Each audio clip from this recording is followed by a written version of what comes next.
another momentum mindset moment for you.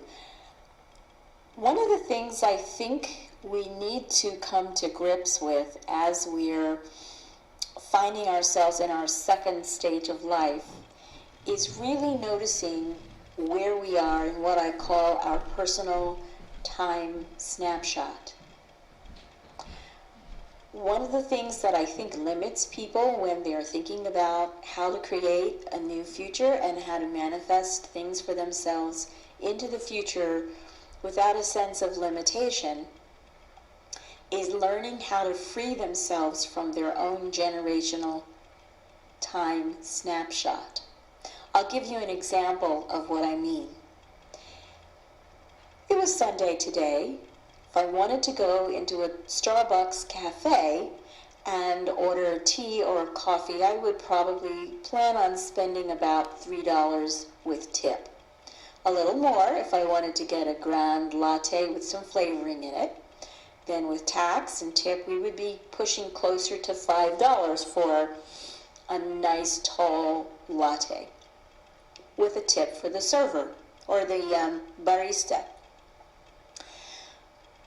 When I was a youngster, I remember going out with my grandfather for a treat, and I was a coffee drinker from the time I was a toddler. And I would get a cup of coffee, and it was 25 cents for a cup of coffee.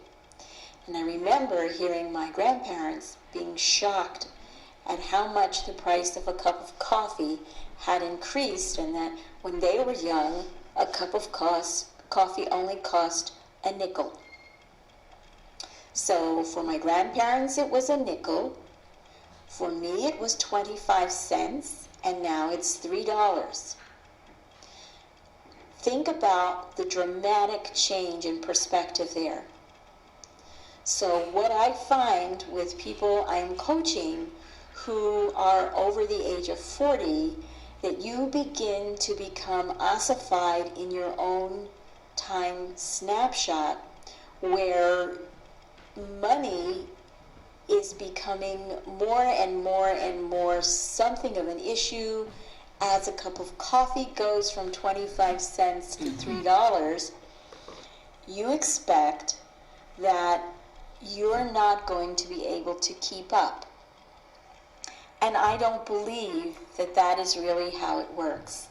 I think that if you learn how to move with the present moment in the time that you're in, and that you free yourself from needing to make comparisons about what something cost in a former time when you were younger, and perhaps life was easier. Perhaps you were getting an allowance and having a treat like a latte was something that might have been easier for you to do.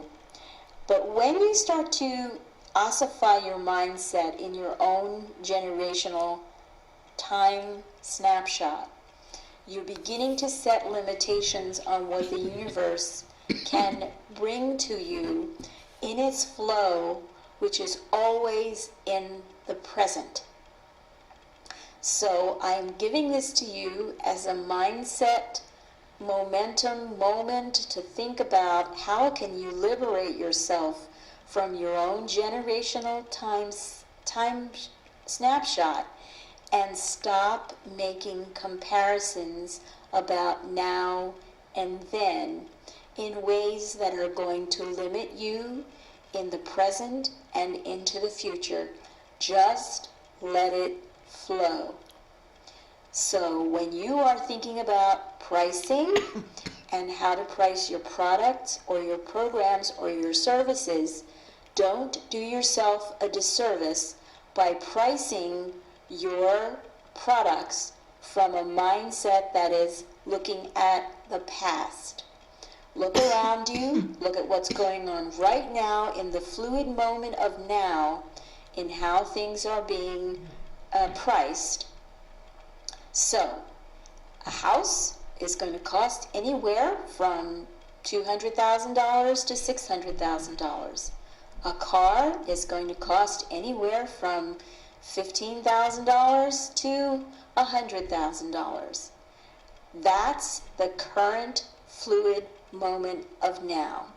So if you were to think about 4 friends going out to dinner for a lovely special occasion and spending $500 for one night, and I've done that in a hotel when I was traveling and I wanted to just check out a 5-star hotel. I've spent that much on one night in a hotel.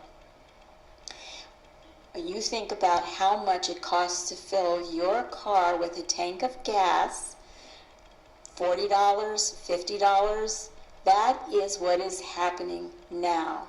So when you are pricing your programs and your products, you want to price them relative to what is happening now. When I was teaching hands-on healing and had a training program that was 6 weeks of training, $1,500 for the 6 weeks, and that was 20 years ago. Relative to that kind of training and what I offered in that training, week-long training, where people flew in from all over the country and from Europe to do a training week with me, that same training week would cost $5,000 to $6,000 now. If I want to be in the fluid time snapshot of now, that is the number that I need to be thinking about when I am going to ask people to spend private coaching time with me, because those prices reflect the economy of now. The other thing I want to say is, while that's true, I can also, in the fluid moment of time that is now, appreciate what I can and will choose to gift away to other people who may need my information and who are struggling with whatever generational or societal or historical time snapshots they may be caught up in, where they have not yet liberated themselves from the flow of now when it comes to money coming in, income coming in, and just allowing the universe to bring you what you need and to help you create a pathway, whether your latte is going to be $5 or $7 or $10 or $12 or $15 or $20, because what I can tell you from this economy is that the dollars that we have to spend every day are worth less. So it's not that prices are increasing because value is increasing. Prices are the way they are right now because our dollar is worth less. So if your dollar is worth less, then you have to charge more money just to stay in the same place. Okay, I hope I haven't blown your minds too much with this little momentum mindset moment, but it's really, really important. Don't compare now and then when it comes to the fluid, moving universe of now with how money and goods exchange themselves. And remember that the dollar is worth less, so you are going to have to charge more to stay in the same place until and if our economy finally crashes. And when and if that's going to happen, I don't know. The Dow just went over 1600. So who knows what's going to go on. But I want you to remember that our money is worth less. To stay in the same place, you are going to have to charge more, at least until we get off of the fossil fuel economy. All right, that's it.